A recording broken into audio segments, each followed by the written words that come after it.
Él trabajaba por una sociedad compleja y decía, o la abordamos con la complejidad, no hay blanco y negro, sino hay que abordar con todos los matices y los elementos de esa diversidad. Era alérgico, diría yo, a las posiciones de la vieja izquierda. Fue un constructor y un tejedor de diferencia, de puentes, de posibilidades. El amigo, el político, el edil, el activista. También entendió que la política tiene mucho de emoción. El maestro, que nos enseñó a hacer la política el amor. Entendió muy temprano que las grandes causas, los grandes sueños solamente se pueden empezar a hacer realidad empezando en territorios muy concretos, muy específicos. A él le gustaba mucho el contacto con la naturaleza, él era muy de ese tipo de planes, digamos. Era un enamorado chapinero. Sebastián cambió la historia en la cual se hacía el activismo LGBT en Colombia. Vamos a lograr un Chapinero entorno diverso, un Chapinero que respete y reconozca los derechos de todos los sectores poblacionales de la localidad.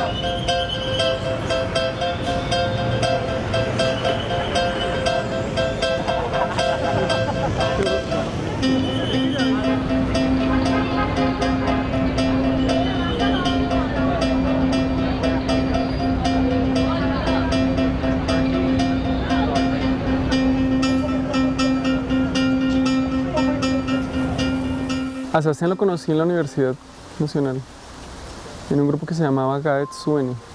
Ese grupo es un grupo de estudiantes, grupo de apoyo y estudio de la diversidad en la orientación de la sexualidad. Eso fue hace 11 años. Después de eso, pues duramos 6 meses coqueteándonos y eso sin haber como, sin nada concreto, y ya llegó un momento en el que con una fiesta o algo así, pues empezamos una relación que fue en junio del 2000.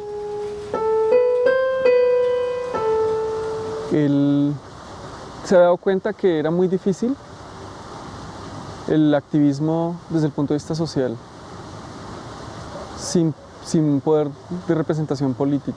Yo trabajaba en el Congreso de la República, era asistente del senador entonces Antonio Navarro, y llegó el proyecto de ley de parejas del mismo sexo, alguno de los 6 que han sido hundidos, tal vez el segundo, y ahí conocí a muchos activistas, empecé a servir de puente, a hacer lobby, tarea, trabajo, y ahí conocí a Sebastián.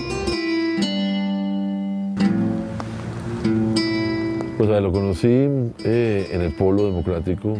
Estaba consciente de que esta sociedad y que este mundo requería y requiere unos cambios muy profundos, pero muy convencido de que la única forma de lograr esos cambios era por la vía de la democracia. Él me enseñó una serie de planteamientos políticos, temas nuevos para mí en realidad, que había un núcleo allí de opciones sexuales diferentes que incluso, mirado desde el punto de vista de la discriminación social, padecían rigores peores que los de la simple pobreza. Una travesti en la calle, golpeada por la policía, a veces asesinada por la policía, en las operaciones de limpieza social, casi que podríamos hablar también de operaciones de limpieza sexual. Fue una persona que volvió a llenar el mundo de lo político de algo tan importante y tan íntimo para nosotros que es la sexualidad. Y en ese sentido Sebastián es un heredero y de una tradición muy importante, y es la de creer que la política no es solo un cálculo de utilidad, sino también la política tiene que ver con los sentimientos, tiene que ver con los cuerpos, tiene que ver con las emociones. Yo creo que Sebastián sacó del closet la política colombiana.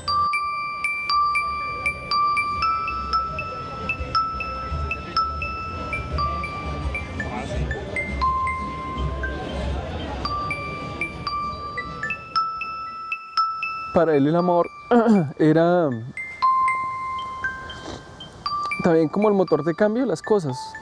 Por eso le gustaba combinar pues, la política con el amor, o sea, o ser amoroso en la política, porque no los cambios de otra manera pues son a las malas no son posibles. Tienen que ser afectuosos, no puede ser, las cosas no pueden ser impuestas. Yo creo que de alguna manera esa política del amor se vive en esta localidad y no solo en sus calles, sino también en su gente. El amor no solo de pareja, sino el amor que puede transformar esta sociedad si rompemos los muros y nos ponemos en los zapatos del otro. La política del amor era esa política que se hace con el corazón, esa política la cual no tiene corrupción y no tiene corrupción porque precisamente se hace con sentimientos y se hace por un ideal. Entonces estamos trabajando por algo, estamos trabajando por algo, pero por algo colectivo. Sebastián decía, no puede ser que esto dependa de la buena voluntad de los heterosexuales. Necesitamos espacios en el poder. Sebastián quería el poder para hacer cambios sociales. Yo creo que Sebastián era un típico político idealista. Vamos a proteger las especies que viven en nuestros cerros orientales. Vamos a arborizar Chapinero. Apareció una voz que planteaba la necesidad de una cuota no solamente para mujeres en las direcciones del partido, sino para el sector LGBT. Esa voz era la de Sebastián Romero. Él, con un grupo de amigos y de amigas, estaban liderando esa propuesta, incluso levantaban la bandera multicolor dentro de las banderas amarillas. Sebastián se acercó desde temprano, particularmente en el trabajo de la causa LGBT, fue fundador del Polo de Rosa.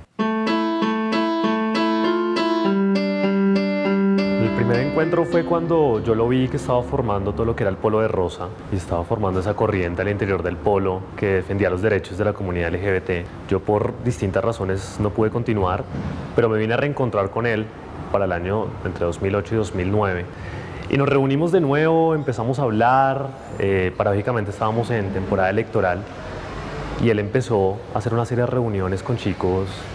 Empezó a enseñarnos cómo hacer política y cómo hacer política limpia. Y fuera de eso nos enseñó, más allá de una cuestión como mucha gente llamaba padrinazgo político, a ser nuestro amigo, a ser nuestro confidente. El Polo de Rosa lo fundaron Blanca Durán, Sebastián Romero, Sandra Montealegre y otras personas de Medellín. Pero en un momento dado los sectores radicales del Partido Comunista, el MOVIR, se apropiaron del Polo de Rosa, con prácticas clientelizas en algunos casos. Él tenía un pensamiento de izquierda bastante fuerte, pero él no era sectarista, o sea, no era comunista, ni era solamente esta manera de pensar y tengo que adoctrinar a la gente, no, porque eso va en contravía de la diversidad, que era pues el valor principal que él defendía. El Polo de Rosa que él construyó fue ese diverso que logró posicionarse a nivel nacional, que puso la agenda pública de este país en la Corte Constitucional, en el Congreso, en los medios. Eso fue lo que hizo Sebastián Romero, lograr permear a la sociedad de una forma bonita, amorosa, no la víctima. Esa fue una, yo creo que de sus grandes frustraciones. Él me lo comentaba en muchas reuniones, cómo le iban tomando los comités, cómo iban formando, era un aparato que sustituía verdaderos militantes y verdaderas militantes del LGBT simplemente por aparatos de uso político para intentar ganar una mayoría en la dirección del Polo. Y él sufrió mucho porque él era el fundador del Polo Rosa y se lo quitaron. Fue sacado prácticamente, fue a empujones, fue eliminado de la dirección del Polo de Rosa y eso tuvo mucho que ver con su decisión posterior de salirse del Polo.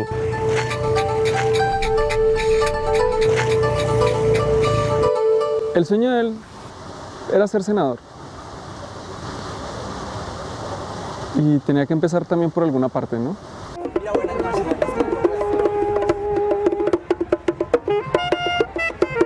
Su elección como primer edil en Chapinero y en Bogotá abiertamente gay, defendiendo la causa al interior de lo que fue, pues no solamente la JAL, sino la comunidad de Chapinero, creo que siempre se recordará como el pionero.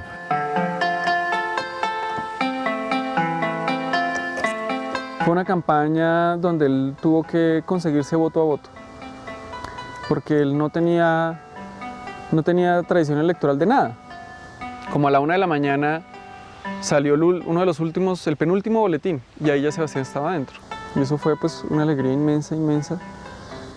Y ya en la mañana siguiente pues no solamente estaba dentro, sino que era el edil más votado de la lista. Mi nombre es Sebastián Romero, este es un acto público de una corporación que se ve en la comunidad para la comunidad. Pues sin duda el mayor logro fue haber hecho política, digamos, de manera abierta como un hombre gay y haber sido elegido, porque si bien había habido otros hombres gay que habían hecho política, que se habían lanzado como candidatos al Senado y en general al Congreso o a cargos locales, pues no habían sido elegidos. Él logró ser elegido en un cargo local por elección popular y creo que eso es un gran mérito siendo un hombre gay. De alguna manera, Sebastián le mostró a un grupo de activistas y a un grupo de personas que la política electoral, que buscar votos, que crear poder comunitario en un territorio era importante.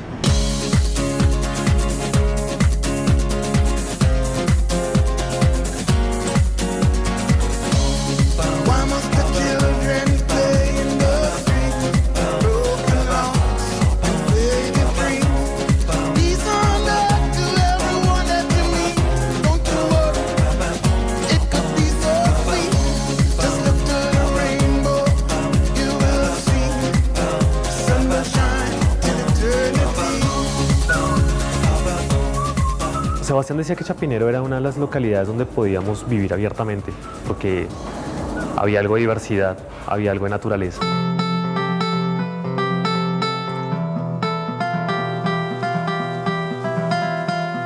Chapinero es una localidad ejemplo en inclusión, digamos, como en respeto por la diferencia y ese tipo de cosas.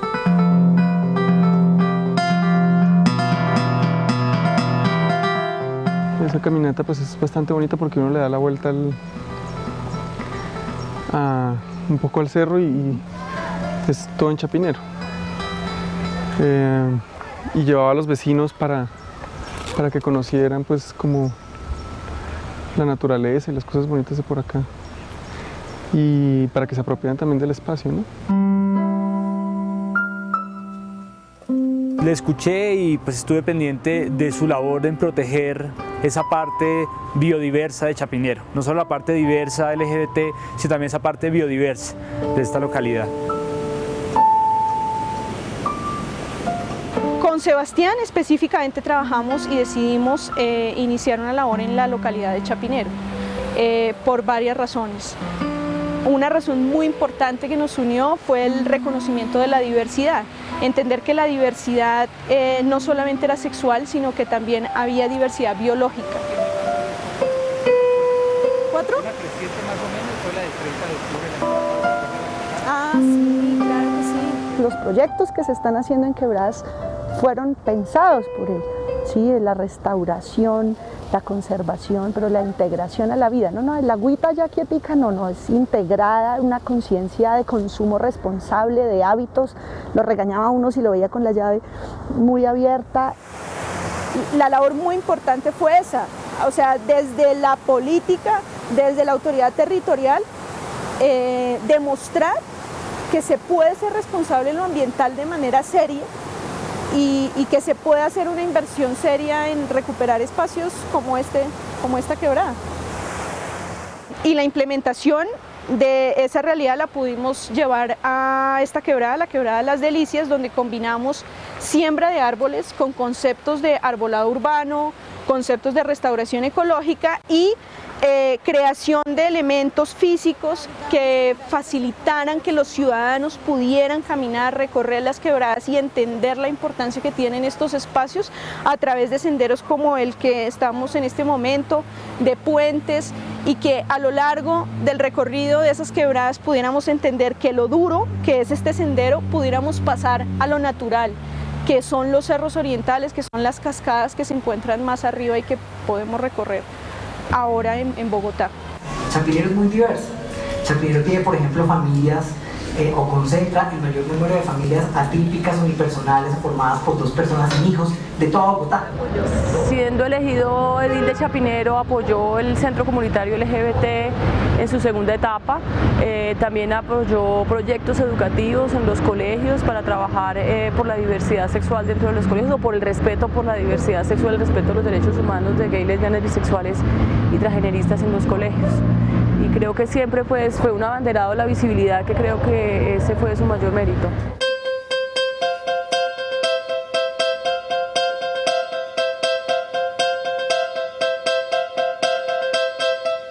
La gente está más cómoda si no existimos. Y no existir es una manera de invisibilizarnos. Una manera de que la gente sepa que existimos, que estamos, es que seamos visibles. Es decir, que nuestra sexualidad sea públicamente, nuestra orientación sexual sea públicamente conocida. No todo el mundo puede salir del closet, en todos los lugares ni en todos los momentos de su vida. O sea, hay lugares en Bogotá donde a uno lo pueden matar por decir que es homosexual. Hay un componente político al tomarse de la mano, que es la visibilización. Y el otro es pues un componente simplemente de afecto, de amor. O sea, si uno ama a su pareja, uno tiene que tener derecho a poder manifestar afecto donde quiera, o sea, como hacen los heterosexuales. O sea, uno ve a los heterosexuales cogidos de la mano porque se quieren mucho y pues simplemente se quieren coger de la mano o darse un pico en la calle, o eso no. Entonces nosotros, ¿por qué no tendríamos derecho a lo mismo? Si uno tiene ganas de hacerlo, si no, pues no, o sea. Un heterosexual va a salir de la mano con su pareja y no va a pasar nada. No va a pasar nada. Lo máximo que van a decir es por qué está con una mujer mayor o con un hombre mayor o no combinan.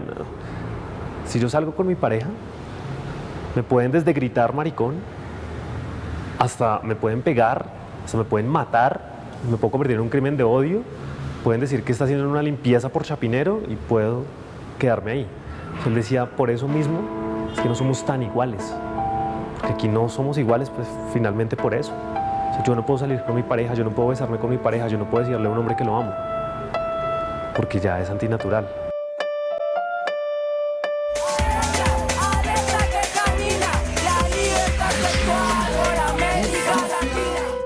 Fue el que finalmente luchó y el que finalmente logró el primer avance en un peldaño de una escalera grandísima para poder participar activamente en política, en cuestiones ciudadanas, en cuestiones de activismo y en cuestiones de derechos.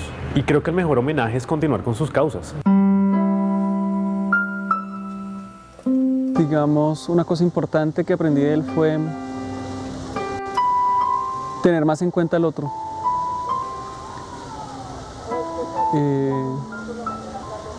Ser más solidario en ese mismo sentido. Sebastián me inspiró en algo que hoy reivindico profundamente. Un proyecto del siglo XXI progresista debe ser una red de ciudadanías, de nuevas ciudadanías.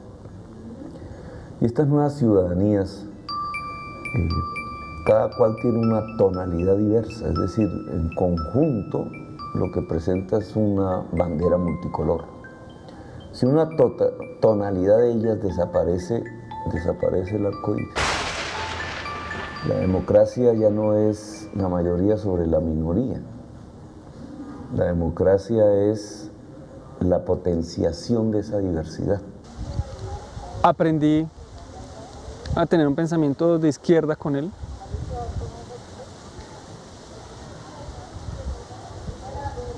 Porque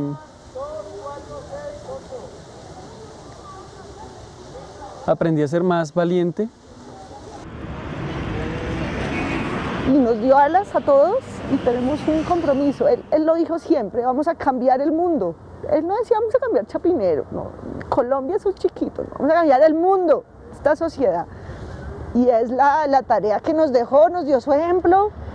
avanzamos y es el legado y nos acompaña, y su ejemplo es el mejor instrumento que tenemos.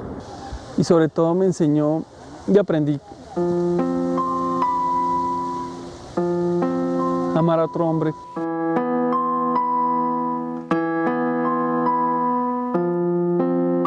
Ese legado de la diversidad sexual que dejó Sebastián, yo creo que vive en Chapinero. Yo creo que de alguna manera en estas paredes, en estas calles, en estos bares, ese legado se vive, y tal vez esos legados siempre son invisibles y la forma en que los mantenemos son inconscientes. El impacto de Sebastián es un impacto que uno solo va a poder apreciar con los años.